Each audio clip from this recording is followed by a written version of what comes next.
Здравствуйте, компания Прогресс Авто. Краткий обзор трактора Янмар АФ-24. По шинам. Передняя правая шина. Износ есть. Мелкие трещинки, но ничего критичного. В принципе, трещинки совсем мелкие. Передняя левая шина. В принципе, по состоянию то же самое. Рассыхается верхний слой. Шины задние. Такие вот состояния. В комплекте с трактором фреза, трехточка.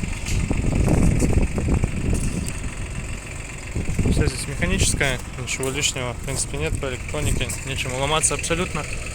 Вот состояние ножей на фрезе. Фреза 1,60 м, здоровенькая такая достаточно фреза. Задняя правая шина. Мелкие трещины видно по верхнему слою. На солнышко, видимо, в Японии стояла где-то очень долго. По месту водителя приборная панель 684 моточаса наработки у трактора. По правую сторону от водителя основная коробка переключения передач, регулировка положения фрезы.